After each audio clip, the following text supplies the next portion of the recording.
దేవుడు సేవలోకి పిలుస్తున్నాడు. అన్న గుండెల్లో భారం పుట్టింది, సేవలోకి వచ్చాడు.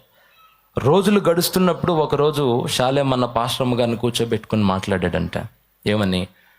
పాస్టరమ్మ గారిని దగ్గర కూర్చోబెట్టుకుని చెప్పాడంట, నేను సేవలోకి వెళ్తున్నాను, నాకే తినటానికి కొంచెం కష్టంగా ఉండిద్ది, కష్టపడి ఇప్పటిదాకా పనిచేశాను, ఇప్పుడు ప్రభు సేవకు పిలుస్తున్నాడు, దేవుని సేవలోకి వెళ్తే ఆకలి దప్పులు ఎదురవుతాయి, వస్త్రహీనత ఎదురవుతుంది, తినడానికి తిండి లేని పరిస్థితులు కూడా ఎదురవుతాయి, నాతో నువ్వు ఉంటే నీకు ఇబ్బంది ఎదురైద్ది, నువ్వు మీ అమ్మోళ్ళ దగ్గరికి వెళ్ళు, మీ అన్నయ్యల దగ్గరికి వెళ్ళు, అక్కడ నీకు 3 పూట్ల భోజనం పెడతారు, దేవుడు ఏదైనా నన్ను ఆశీర్వదించి నిన్ను పోషించే స్తోమత నాకు ఇస్తే అప్పుడు నేను కబురు పెడతాను, నువ్వు వద్దు. కానీ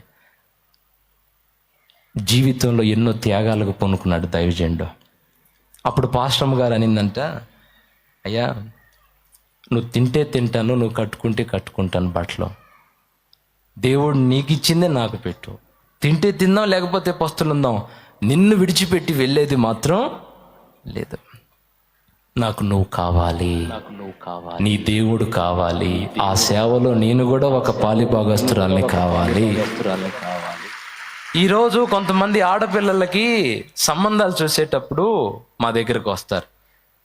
మా గుండెల్లో ఒక ఆశ కొంతమందిని చూసినప్పుడు అనిపిస్తుంది, చక్కగా చెల్లి పరిచారకురాలు మంచి ఆత్మీయంగా ఉంది, దేవుని సేవలో కష్టపడే ఒక వ్యక్తికి ఈ అమ్మాయినిచ్చి పెళ్లి చేస్తే ఇద్దరు సేవలో జన్మ ధన్యమైపోద్ది, సేవలో వాడబడతారు అని ఆలోచించినప్పుడు సేవకుడితో ప్రయాణం అంటే ఆషామాషి కాదు.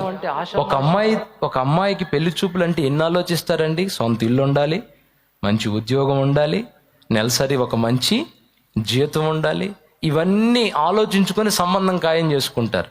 ఇప్పుడు సేవకుడితో జీవితం అంటే ఆయనకే తిండి ఉండదు, ఆయనే ఏలియాలాగా కాకుల కోసం స్తోత్రం ప్రభువా అని ఎదురు చూస్తుంటాడు. మరి పక్కన వచ్చి నాకేం పెడతాడు?